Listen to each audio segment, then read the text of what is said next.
What's going on? I gotta put Hey, my headphones on right.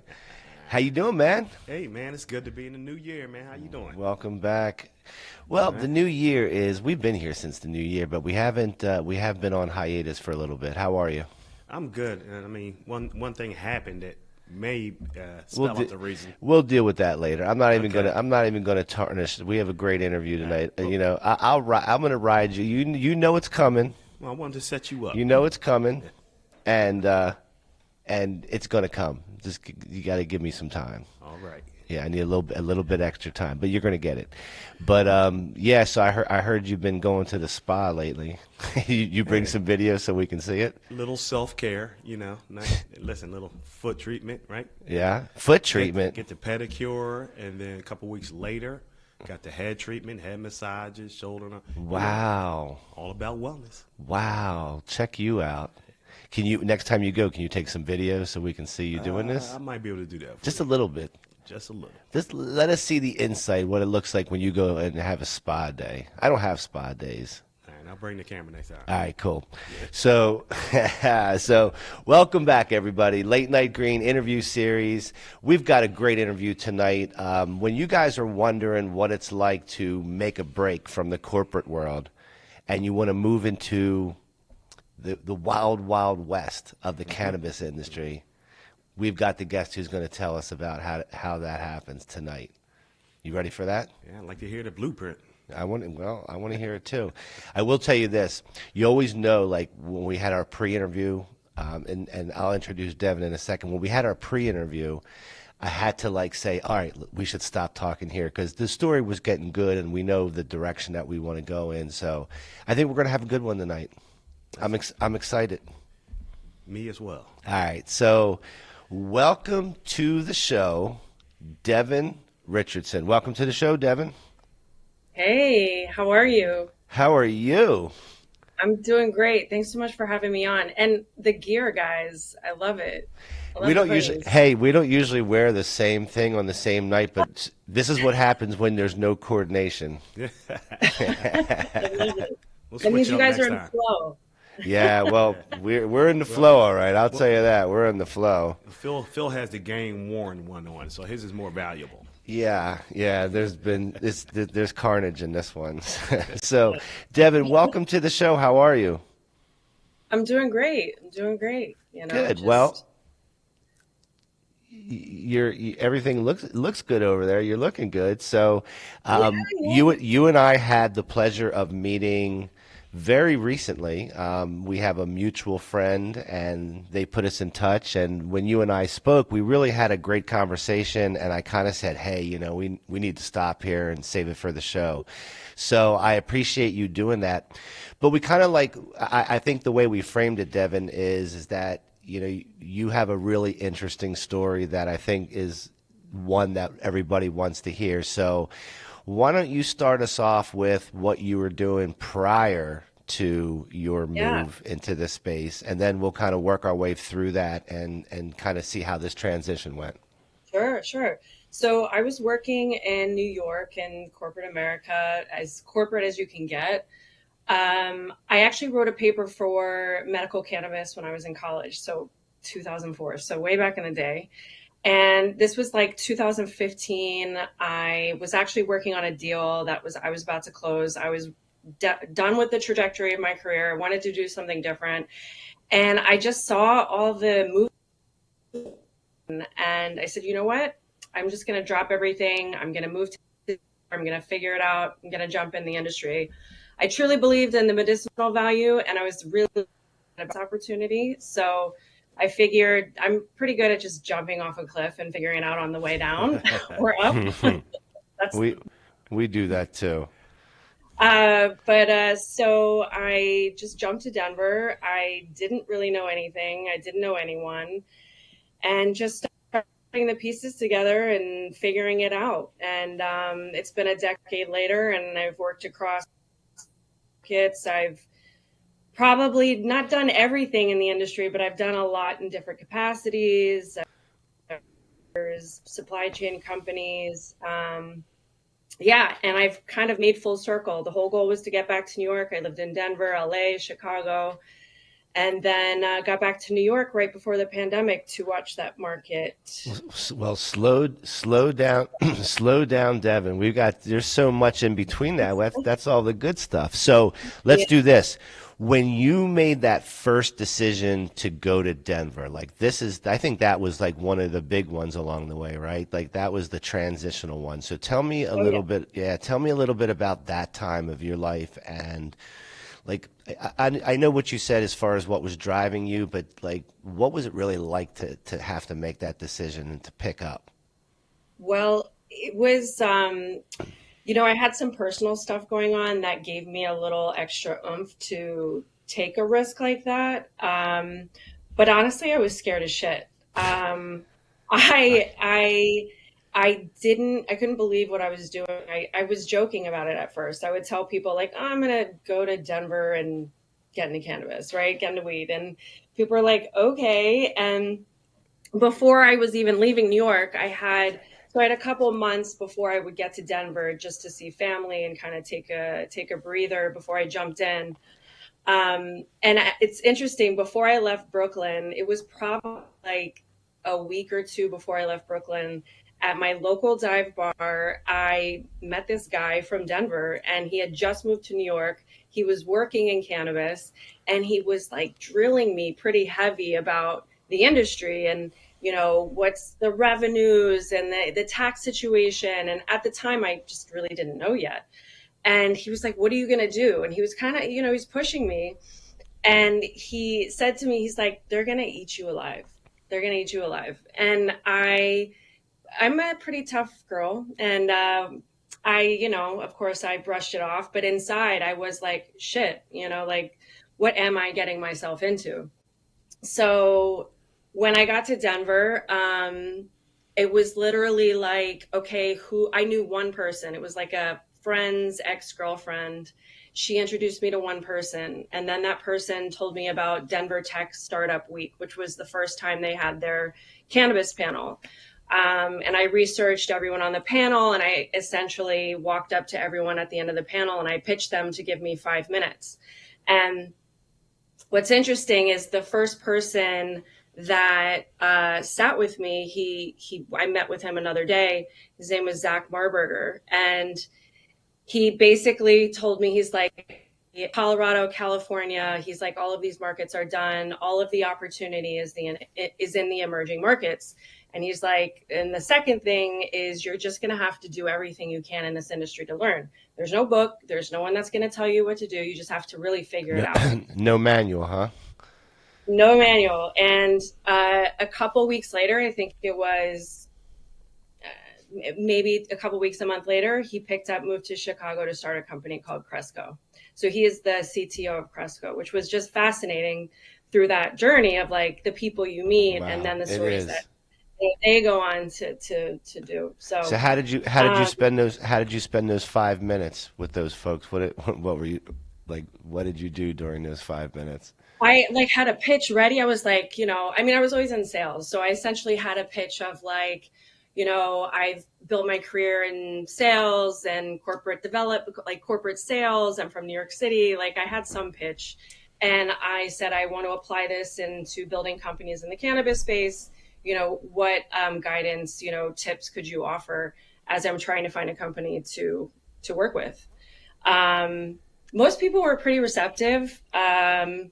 At the time. So, it's interesting. I met the Flow Hub team when they were just getting off the ground. I think they had probably under 10 people at the time. Um, and then I landed a job with a cannabis marketing agency at the time, So which was just that was really, job one, right? That was your first one out of yeah, there. Okay. job one. Yeah. So it was a small team, but it was 2015. So you're getting like at that time, it's just you have so much interest in the industry. You have so much lack of traction in the sense of everyone's new, right? There's no benchmark, there's no standards. I mean, I jumped in, I didn't even know what CBD was at the time, and I'm pitching services and, I'm getting pitched these like companies that need marketing services. And I don't even know like what their business is, right? Right, So right. it was just interesting because everyone's learning at the same time, and trying to figure out what works, what doesn't work. Also dealing with the regulations, obviously, which was very challenging. To be honest, I'm very grateful I went to Denver before California, just because California is a behemoth. I mean, Right. you all know it's such a huge market, and Well, the the people are different, the market's different, and it gives, I think Denver was a better stop for you to make along the way before you got there for sure. And at the time you did it, that was probably the only other stop you could have made, right?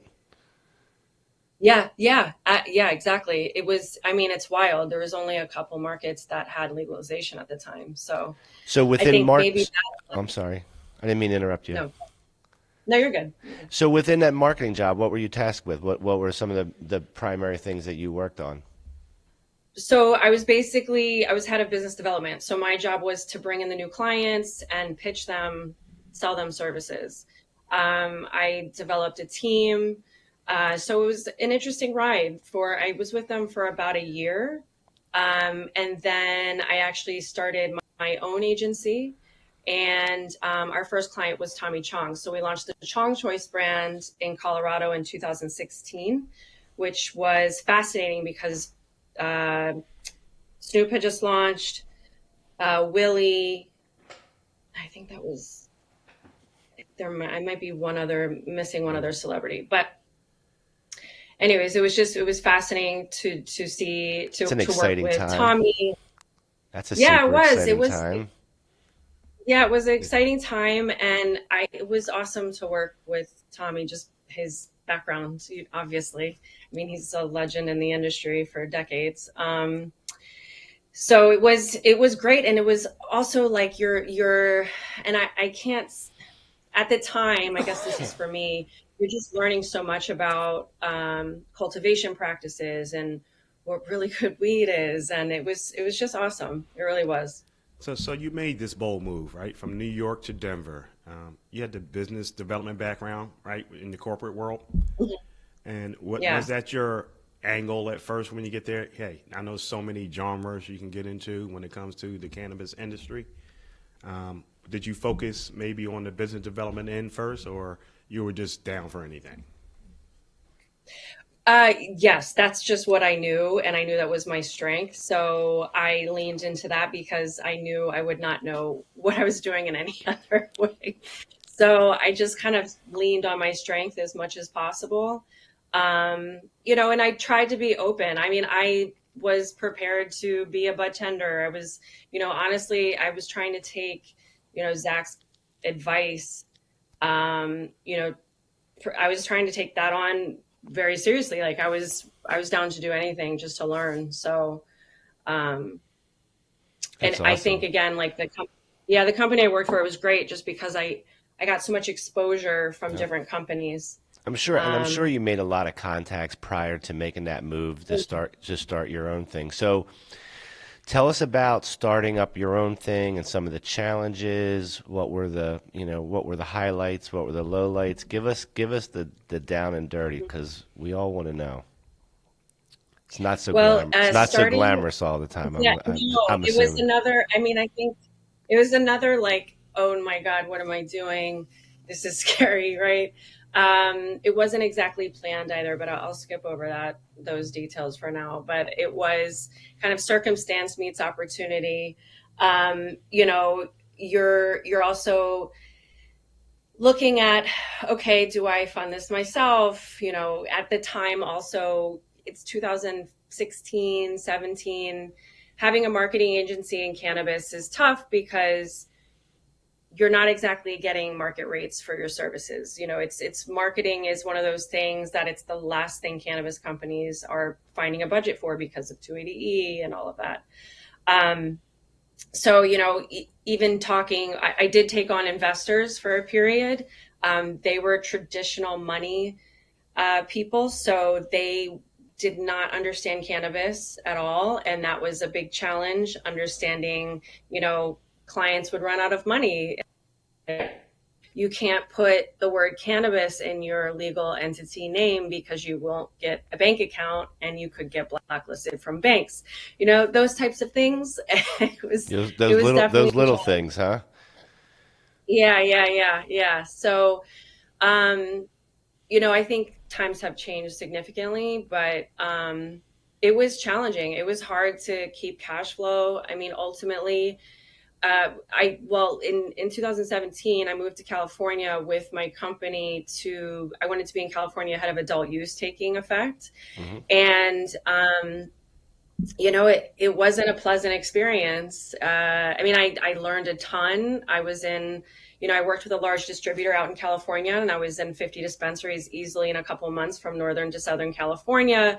I really started to understand that market and how different it was from Denver. Um, but it's just the volatility of that time. It just, my investors they could not stomach the industry. So we decided to part ways. And, I saw where the industry was heading in California then, and it was not pretty. I thought it was going to take, in my mind, in 2017, I said, oh, this market has like 5 to 7 years to slightly stabilize. We've never seen it really stabilize. So I wasn't interested in digging my heels in California. My whole goal was to get back to New York, but of course, the East Coast was just taking its time, and with many. So I actually ended up in Chicago. So And Devin, so let me interrupt you for a second, Devin. So when you were working, so your clients, so your agency was in Denver or was that in California? it was I started it in Denver, and Okay. then I branched out to LA. So I moved to LA in 2017. And so you were working with clients both in Colorado and California, I'm assuming. Yeah, yeah, they were Colorado, California. There was a couple on the East Coast that, I think there was at least one in Maryland. I mean, Maryland was just coming online. So yeah, and it was across operators. Like one of our clients was a curing technology company. It was fascinating. So we worked with all different types of businesses. Yeah, that's cool. So how long did how long did your agency go for? And when you say you got to California, was that obviously that was while you were still doing that? So did you move to California just to capitalize on the opportunity? Yes, yeah. Moved out there, just again, kind of was interested in being aggressive with seeing the opportunity and just wanting to be in the room, right? Um, and there was just volatility when I got there. There was, I mean, again, these are much deeper stories, but there was a ton of volatility with clients, and it was challenging for sure. So, yeah, that's when my partners decided to pull out, I decided that it was probably in the best interest to pivot. And so that's what I did. And, I think I was looking back east to try to find other opportunities, which is when I landed in Chicago. And then I started working for a company called LeafLink. I was head of expansion there, and LeafLink is a cannabis marketplace. So they're essentially like the Amazon of cannabis between dispensary and producer. So So tell yeah, so my job how was, yeah, tell I was just going to say tell us about your job there. yeah, and this was between 2018 and 2021, I think. Fascinating experience. I loved it. My job was to track all of the new markets coming online, to understand the regulatory environments, to make sure it was a proper fit for our business.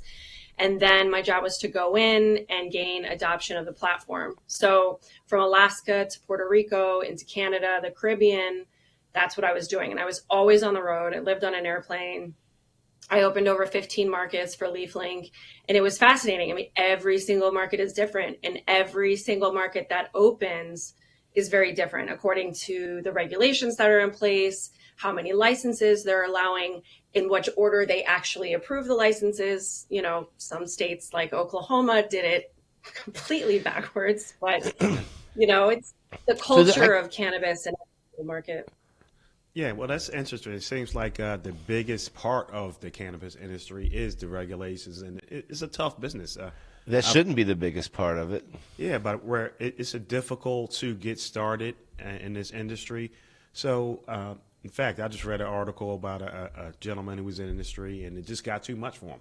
You know, you invest a lot of Yeah. money, you spend a lot of Mm-hmm. time, there's a lot of work, and then regulations change, and like you say, hey, the dispensary counts change. Hey, first they only allow 5, now there's 10. The competition, and sometimes it takes a long time, you know, before the rubber hits the road before you get going, and a lot of people can't make it to that. So, you know, with your experience, where did you find that the most difficult states to, you know, to get adult use going? What are the most difficult states? Yes. Well, New York, I think, is just destroyed itself. I think there's many things that could have been uh, done differently. It's unfortunate because it was very devastating for a long time with the hopes of participating in that market. But when I saw the illegal shops open at the rate of which they did, I already worked in LA. I worked in California. I already saw how challenging it was to sell amongst the illicit stores. And, you know, I saw that perspective. I also saw, you know, California, when adult use hit, the taxation that changed significantly, which hurt a lot of companies, right? So you're looking at New York. I feel like I worked in all these markets and I saw the errors a lot along the way. And it felt like New York didn't take note of anyone else's path, right? They didn't take note of any of the lessons that other markets had to share. And they, you know, they've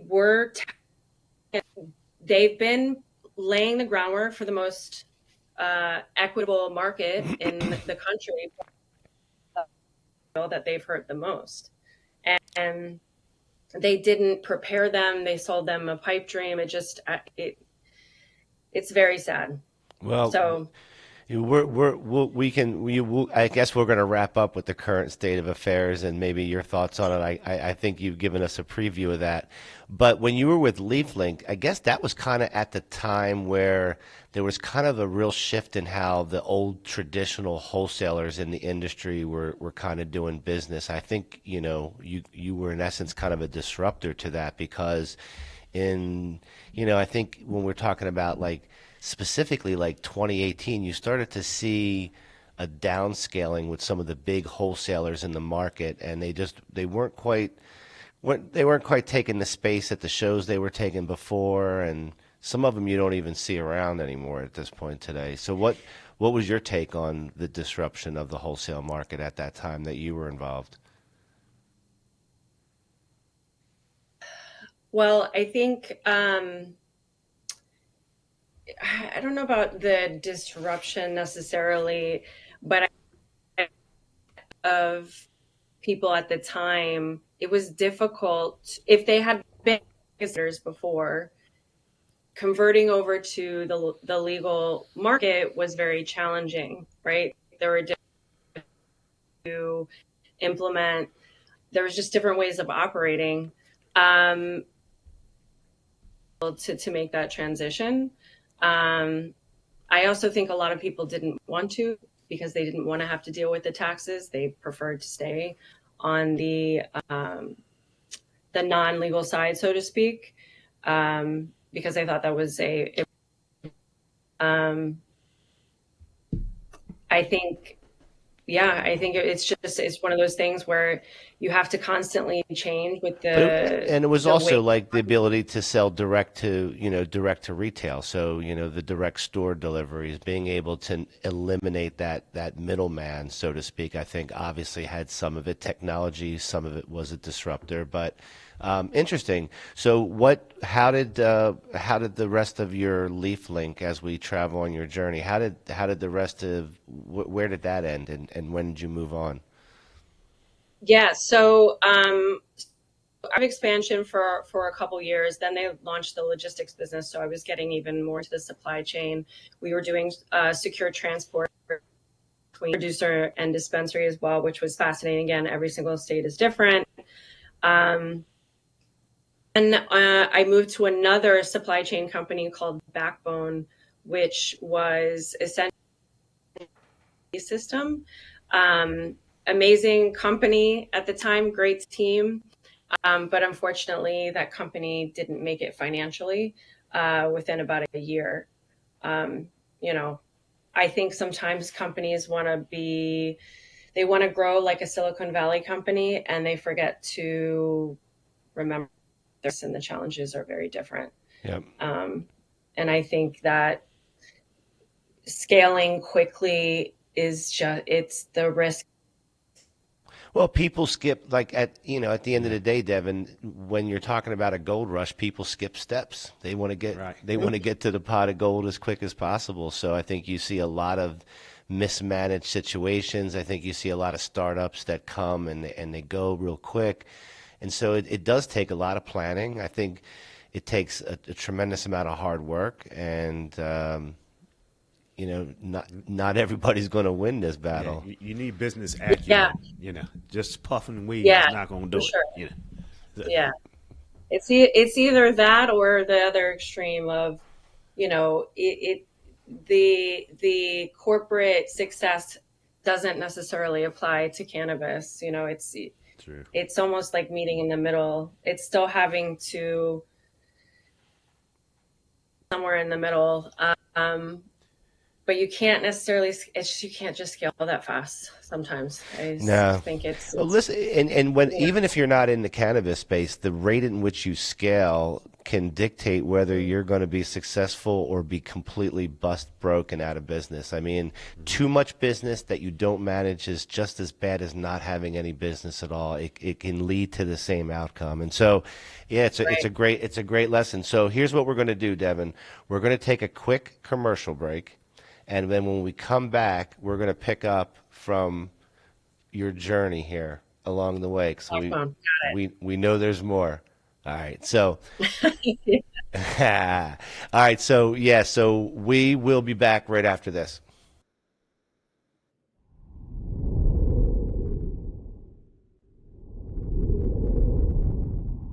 So many dispensaries have resorted to a bland, impersonal shopping experience, where you often don't even get to see a sample of the cannabis you're planning on purchasing before you buy it.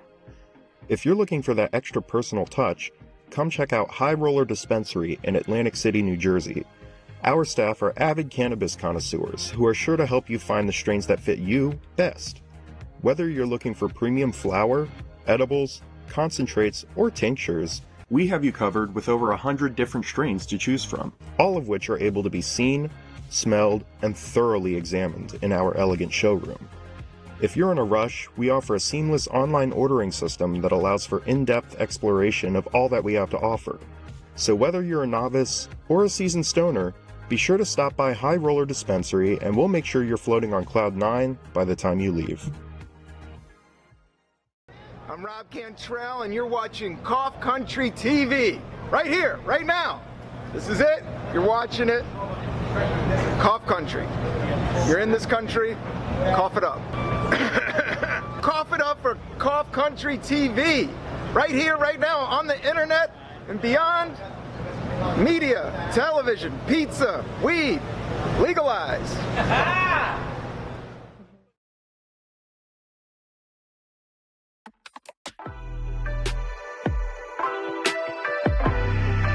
Right around here, 15 inches, maybe if you're younger, you go up to 19 inches, you know. Yeah, you know, you already went the big age. Sometimes a CIO might make commitments to a CEO that they just can't fulfill. And it's very hard to succeed in those environments. You really want to be able to set the expectation right up front. How would you feel with no sex, no weeds for a month or two? I'm going to be really angry. Just feel sorry for Jake.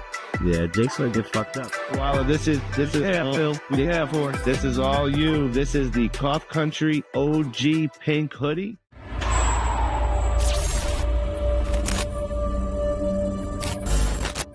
No, our motto is when they go low, we get high.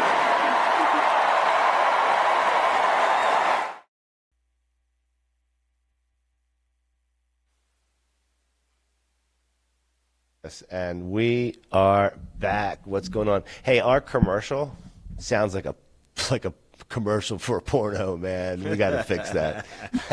Let's not pivot there. Oh no, because we're in the middle of a story that we have to keep doing here. We're doing good. Welcome back, Devon. How are you? I know you're doing good. All right.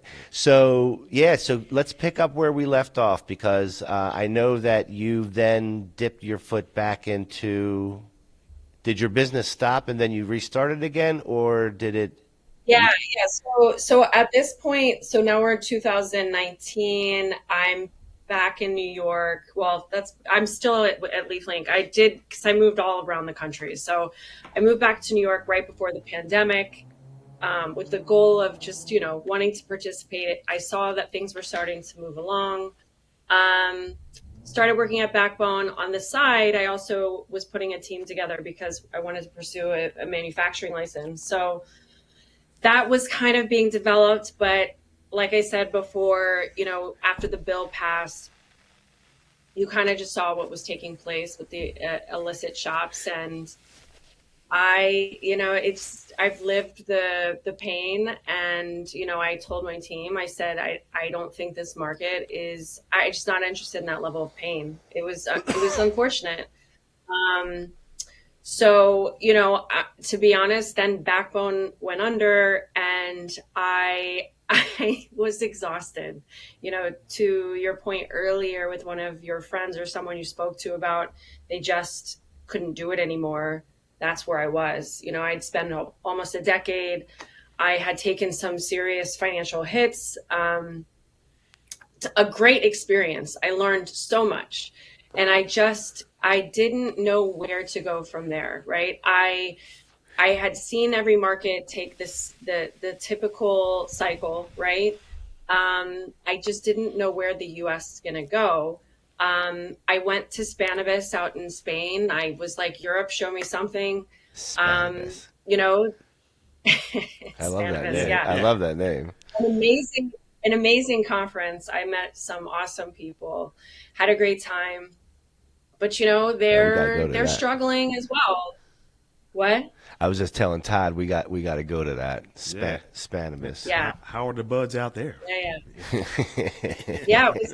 I mean, and also there was different cannabinoids that I started to hear about out there, and then I came back here and I started hearing more about them, like CBC. So it was interesting. Like everyone, and I think for me, I love cannabis. I love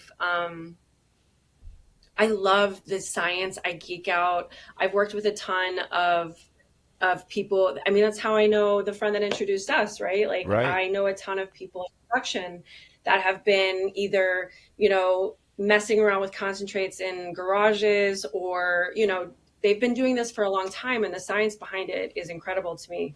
Yeah. When I started to really understand the beauty behind strains, and being able to, Harlequin was the first time I had a strain where I was like, oh my God, this was life-changing, and I love it and I believe in it. It's just the business aspect with the regulations that just sucks, right? It's hard. Yeah. It's hard to make money. It's hard to survive. It's just, it's completely overregulated. It's, there's a lot of things. And again, these are things that happen in an infancy of an industry. These are growing pains that we're going to go through, and it's going to chew through a lot of people before we get to the promised land. Yeah, exactly. You got to have persevere. Yeah. The first time I went to Colorado, 10 years ago. Talking right? to the mic. Colorado's big, and everything's going on. We go to the stores, right? We get our buds, but then wow, the tax they hit on us, right? The bud was already a high price, then the tax. So it was, all of a sudden it took some of the fun out of it, right? And then that's what caused the competition. The black market is still there. You can get it for half the price from your friend around the corner instead of going to the dispensaries. But after a while, the prices go down and dispensary prices get competitive. After a certain period of time, you see that, but it doesn't eliminate the black market, even in those well-priced markets. Like, right, it doesn't eliminate. It's still going to be that competition there. Like Michigan, So anyway, so you had a decision to make that you made with your team. Tell us, so what happened there? I know it's a big one. I decided to step away, right? I said, you know what? I'm not doing this. Like, it's just going to be so painful. I think Backbone had gone under too. So I was left in a situation where I was like, all right, what now? Right. And I think this is now 2022. It was, I don't know if you remember, but the beginning of 2022, we saw a serious downturn in the industry. And it was tough. It was tough to tough finding a job. So I started up my consulting again, and, I was getting a couple clients, but it was challenging, right? Yeah, it's like, I think at this time, you also know what's under the hood of so many companies. And it was exhausting, right? Exhausting. I could tell, I can just tell it was an exhausting process, because at every turn you're facing, you just walked all the way around one mountain, and as soon as you get there's another one right in front of you. And so it's not for the lighthearted. None of this is for the lighthearted, any of this. So we get that. So literally I was like, I'm out. I don't know where to go. I don't know. I think I'm done. And at that moment, which always happens with people when you are just about to throw in everything, the universe provides. I don't know any other way to say it, right? So I met someone who reinstilled faith in humanity for me. That's awesome. It was an amazing opportunity. I like how you attributed that to the universe and not to manifestation or anything. It's just but it could have been a little bit of both, right? So, right. But it was, I don't know. I guess it's just one of those periods where you're just like, I don't know. You don't have anything else to give, and the universe is like, all right, fine, here. Here's but it was bone. One of those. Yeah, right. And it was weird, right? The woman that I'm now working with, her daughter has the first name of me. We have a lot of different things in common. Our last names are damn near the same. We both have a metal plate in our left arm, weird stuff like that. And she's a person of strong moral character and values, and she's tough. She's one of the toughest women I've ever met. And she wanted to build a company, and she, entrusted me. She has a lot of faith in me, and that's, what we're doing. She did want to pursue New York, right? So, we did, we were capitalized enough to pursue that. So, we did, but it just really, it still wasn't working. It's we were sitting in the application queue for so long. I'm like, this just. And you were in New I don't York. know what we're fighting. You were back in New York at this point, correct? Yeah. Okay. Yeah. And then I pulled the application because I'm like, what are we fighting for? You're watching the market open. It's just a disaster. We're trying to work with people in the market, essentially to launch a brand. It was wild, and it was chaotic, and it just, again, it's time to pivot again. So then we were looking at other markets that we could potentially pursue. Maryland was going through another licensing round, and I really like Maryland. I think Maryland's a very, stable market considering.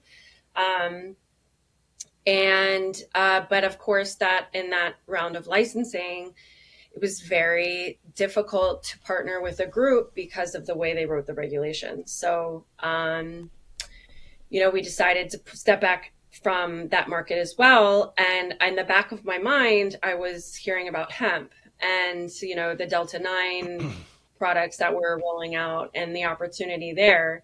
And, I'm a cannabis person, right? So, and I think this is still true amongst a lot of people. Like, the perspective is I don't touch that, right? It's like, no, we're marijuana people, that's what we do. Right. And you're like, but then I started to really look into it. I went to a conference in Minnesota. I, visited a restaurant. If you ever get a chance to go to a restaurant that's selling cannabis beverages, it's amazing. I totally support it. It was an incredible experience. But first and foremost, it was awesome. I saw the opportunity, and beverages are notoriously the lowest performing form factor in marijuana in the dispensary world. And it's the fastest growing segment on the hemp side. So, I liked the opportunity. It was, you can act like a normal business, right? I mean, you still have a ton of issues. Don't get me wrong. But half of them half of them are gone right out of the bat. At least half of them, probably. Half of what? Half of the issues that you had on one side are pretty much gone when you make this decision. Yeah.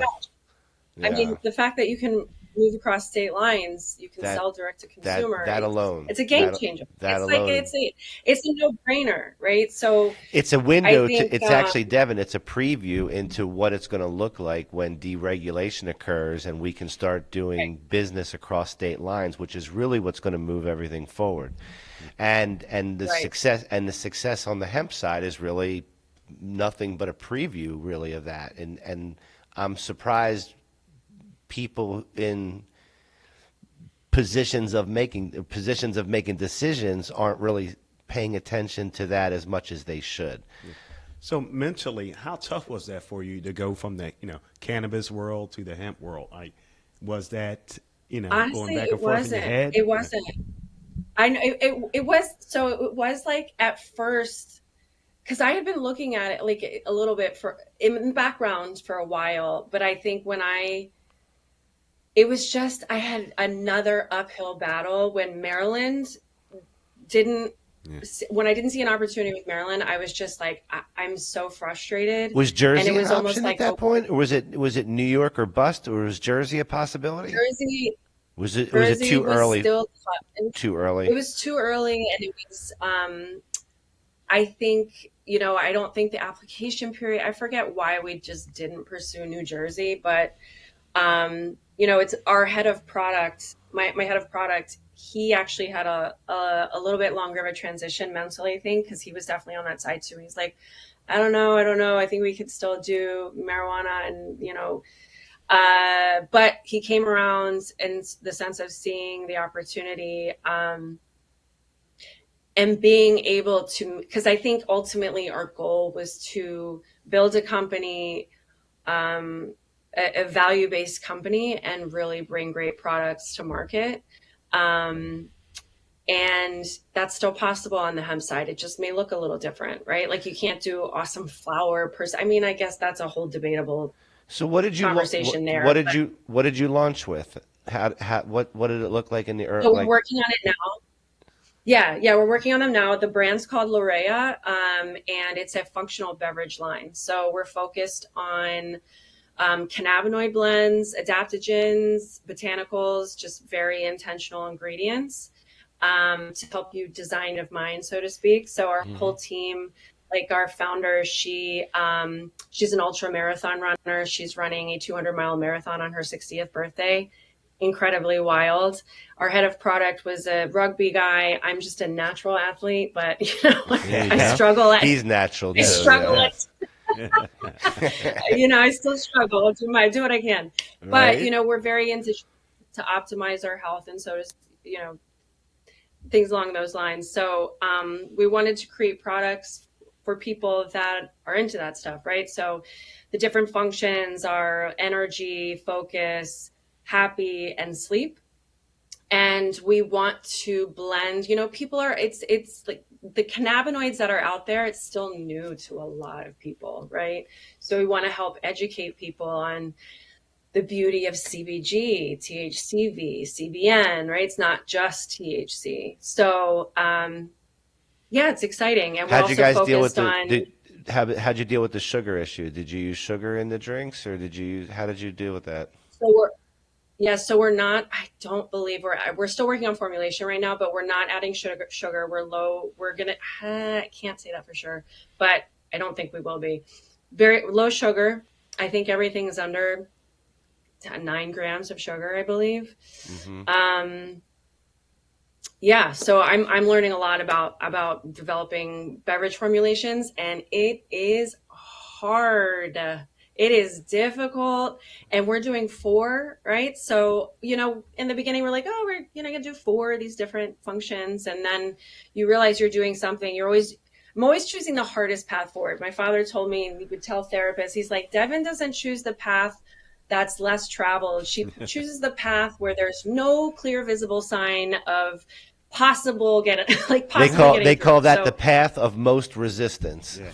So you were born a rebel, huh? She goes the path of the most resistance. So right. So where are we today in the journey? You're still formulating. Are we selling? Are we pre-sales? Where are we at this point? So we're in formulation mode. So we wrapped formulation recently with one group, and we decided to take it a little bit further with another group.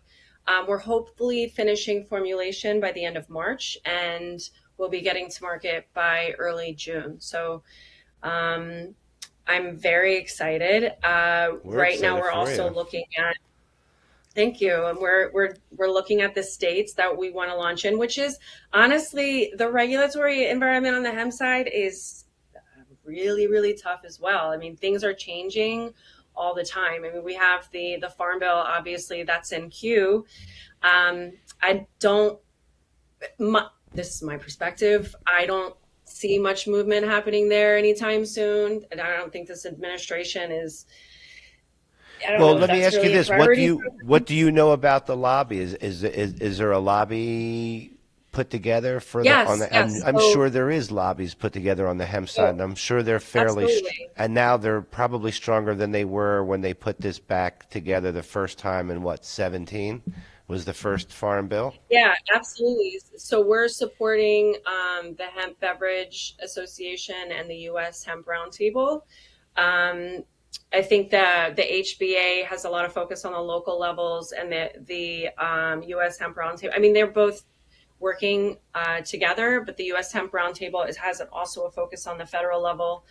But yeah, there's a lot. I mean, every state is, there's people proposing bills to ban hemp products, hemp beverages. There's milligram caps. There's a ton of moving parts that change every single day. So it's definitely still a very hard space to operate in. Yeah, for the drink product, you find that being heavily market?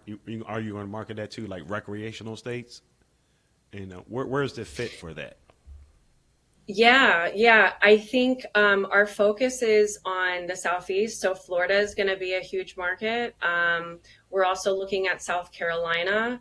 And I am heading out to Chicago for the National Restaurant Association conference. I think that's what it's called. Chicago is very interesting to me, Illinois. It's kind of fascinating. It's like you have to really go to the state. I mean, I feel this way about everything just because that's how my career has been, is that you have to be in the state to really see what's going on. You have to see the culture in the sense of how people are shopping, and if there are no regulations, what does that mean, right?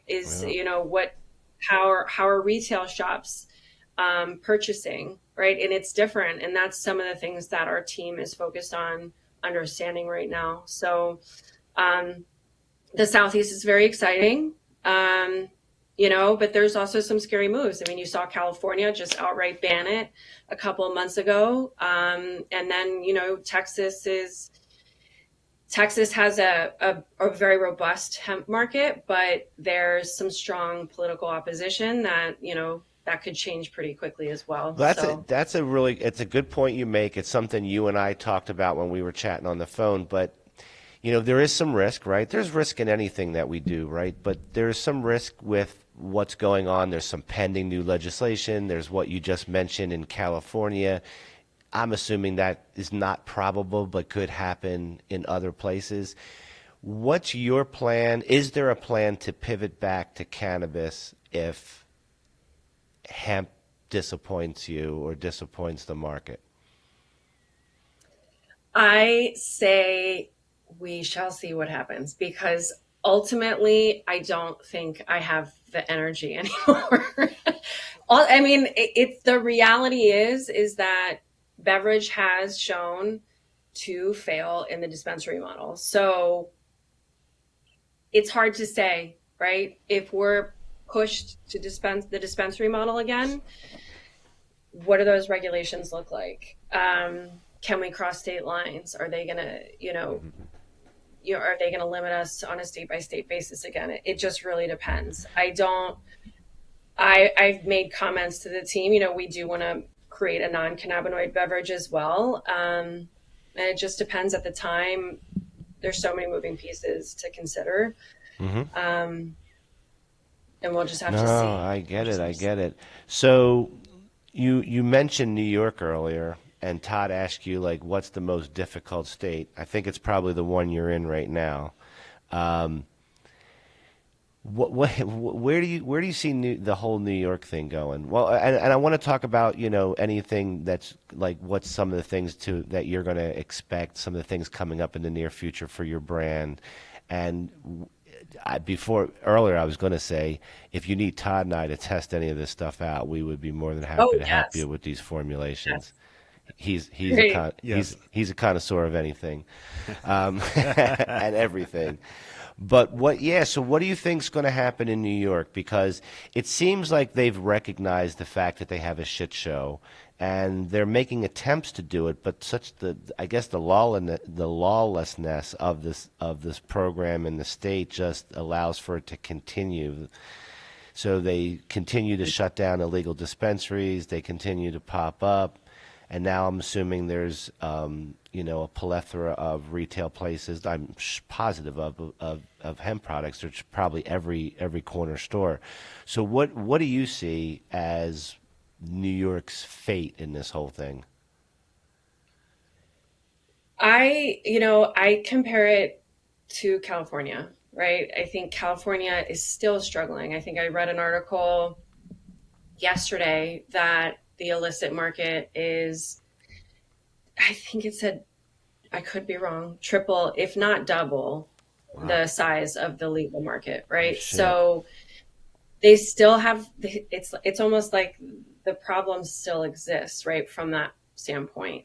The taxation has, they've never been able to stabilize, and I think New York is looking at a similar future. There was an article that came out yesterday, I think it was in the New York Times, that Hochul, I'm not sure if you're familiar, but they had proposed a $200 million fund to grant to social equity applicants. And the state of New York put in 50 million, right? And they were supposed to receive the money back from licensing fees, right? Mm-hmm. And I'm being very general, obviously, but sure. Hochul is now trying to get the funds back, right? And there's a ton of issues with the fund. It's predatory. It's requiring people to take on a ton of debt at a high interest. It's like, why would you do it? Why would you do it? But the illicit shops are still there. The bodegas are still selling. I don't know how you change the situation unless you invite them into the room, right? Yep. And I think I've talked about this a number of times with people. A possible route is, okay, you give everyone a license, like a liquor license, and you tax everyone, and I mean, I don't know if this is an accurate statement, but I mean, it's just an idea. Like, okay, if you want to prioritize social equity, drop their tax rates, give them free taxes for a number of years. I mean, free taxes is excessive, but maybe lower them significantly. Figure out creative ways to give them a leg up while you still have an opportunity to drive revenue from other places that are already selling it. And you're the ones who opened the door in the first place, right? That's right. So That's right. how do you solve this problem? But I don't know if you have, I don't know. I don't see how they make the decisions to put people in a better position. It's just going to be a very long road ahead. And once you let for something people. go so far, it's really hard to reel it back in. And it's gone so Yeah. far in the other direction, like in the wrong direction. So reeling something like that in versus an organized, planned rollout that makes sense, that that you had a plan for, you thought about ahead of time. It's tough. I don't know how you reel that in. Yeah, the machine is rolling. I don't know. It's unfortunate. I sometimes feel like people don't think about things through enough, right? They're so focused on getting the bill passed, but then what? Yeah. And I understand, and look, it's politics. I'm oversimplifying something incredibly complex, but it was just astounding to me, the lack of plan that was in place once the bill passed, and the promises that were made from the state that people unfortunately got burned by.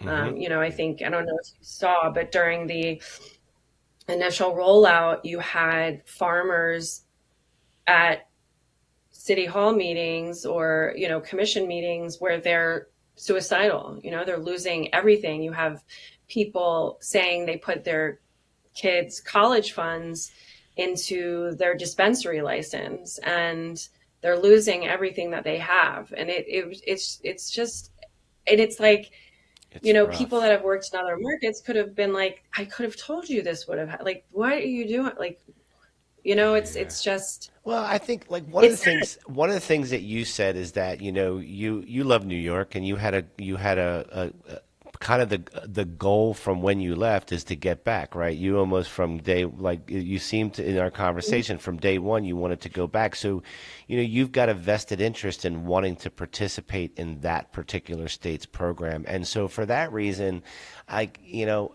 when we spoke, I have some mixed thoughts on hemp, just probably like you did in the beginning. And I'm, at Cough Country and Cough Country TV, we're everything about cannabis and hemp. So there's nothing about hemp that we're not about. But me personally, obviously I'm much more interested, and I think for me, cannabis is better for me. But that's not to diminish. I think Different for everyone. right. I'll smoke the cannabis and I'll wear the hemp. How about that? You're lucky my soundboard's not working, because there's a stupid button that I would just press for that. No, no, you drink the hemp, okay? Yeah. Yeah, that's Andrew. right. Get it right, man. man. Drink the hemp. But Devin, I think what it does do is the hemp thing has opened the door to a lot of people that wouldn't have had an opportunity to try this or become aware of it. So I think from a public relations perspective, it's really good. So I think now that I've heard the whole story, I like what you've done. You've made specifically with the fact that there's your presence in New York, and I think that's the way to move forward. You've made a much better decision than to fight a battle that I don't necessarily think anyone can win, to be honest with you. And I think there is a place for everyone. There's a place for hemp and cannabis. I mean, obviously we don't have a magic ball to see into the future, but there's the low dose conversation and the high dose conversation, right? And I think the dispensary model is tough because when people go in, they're looking at products that they're trying to get the cheapest buck per milligram. And I mean, it still exists on the hemp side, but lower dose products typically perform way significantly better on the hemp side. And, I think that's even how the markets are starting to try to regulate. You see more milligrams capped, or product milligram caps at like 5 milligrams. That's what I'm seeing as kind of the standard and what people are trying to. And here's let me give you a story. So I was just up at the whole Cough Country compound in Maine, and one of my buddies that were there went to the local grocery store and came back with, they were 4-packs. There must have been 6 4-packs, maybe 5 or 6 4-packs, all different flavor hemp infused beverages. And he's popping them open. He's loving it. He goes, these taste delicious. And for somebody who doesn't smoke or regularly smoke, that drink did him beautifully. You do a couple of those, and it's a beautiful thing. Here's my problem. I could have drank all 24 of them, to be honest with you, and then maybe, just maybe, I would feel something.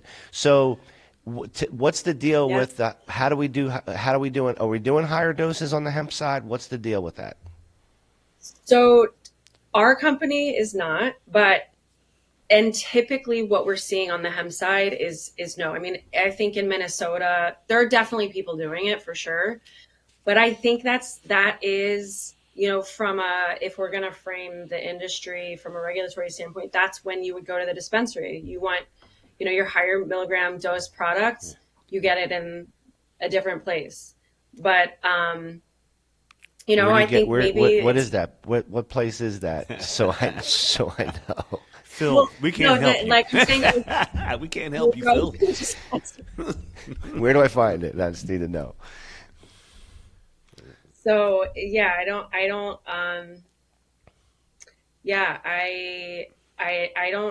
think it's a better place on the marijuana side, to be honest.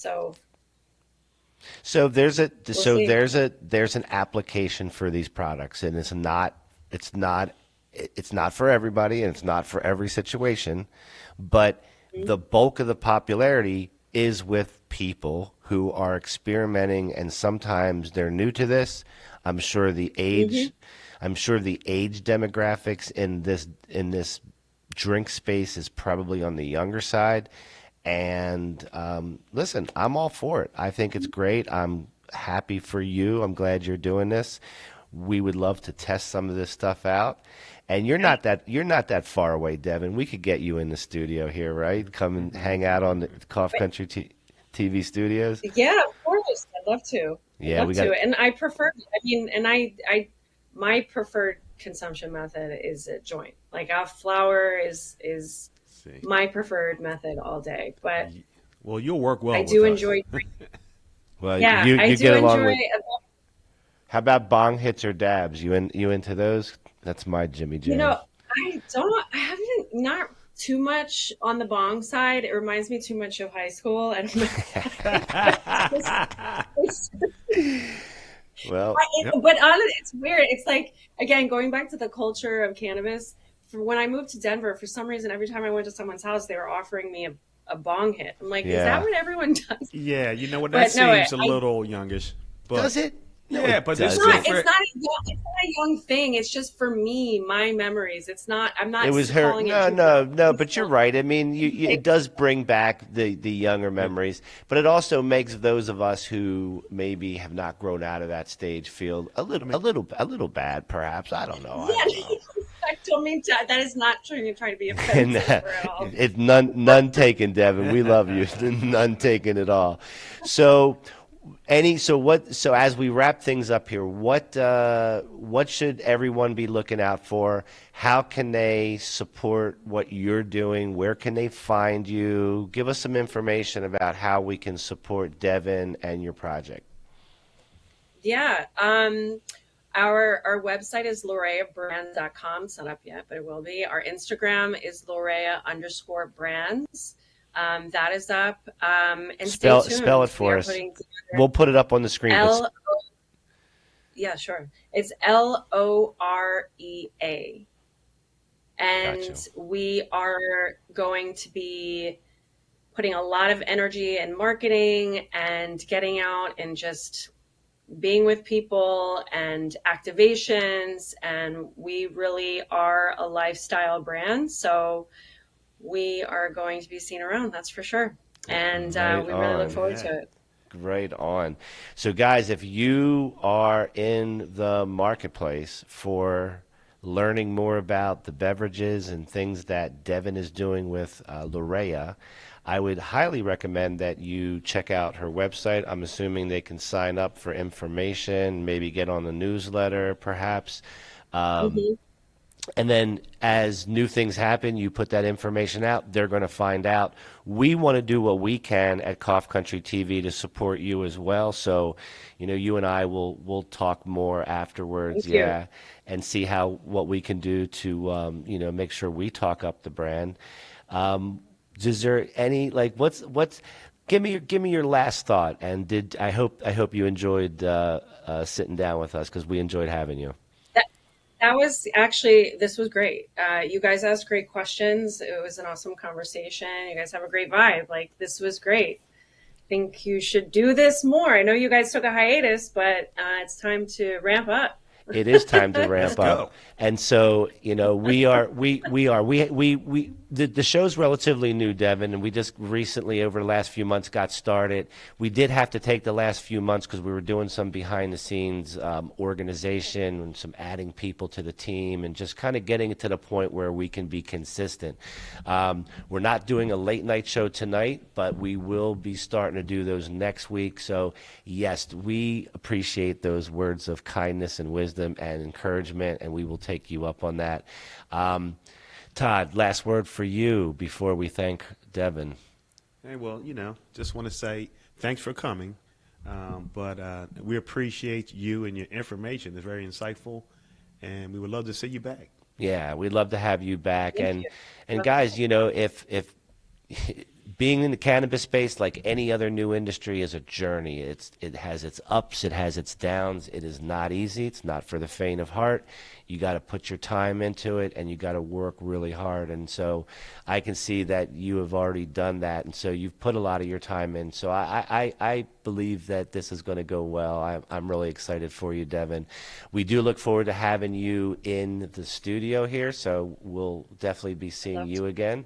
And yeah, guys, if you haven't subscribed, tell a friend, subscribe, give us a comment, give us a like. We're trying to grow this thing, so any help that we can get is help that we would accept. And so with that, Todd, we are out of here, brother. Next time I'm going to give it to you. You're going to hear about it. I tried to give you opportunity. Well, I'm not. I wasn't going to do this on Devon's interview. This is for late night. Next time. And listen, we're not having late night because this guy's got to leave. I just want to tell you that. That's the reason it's happening. Spa session?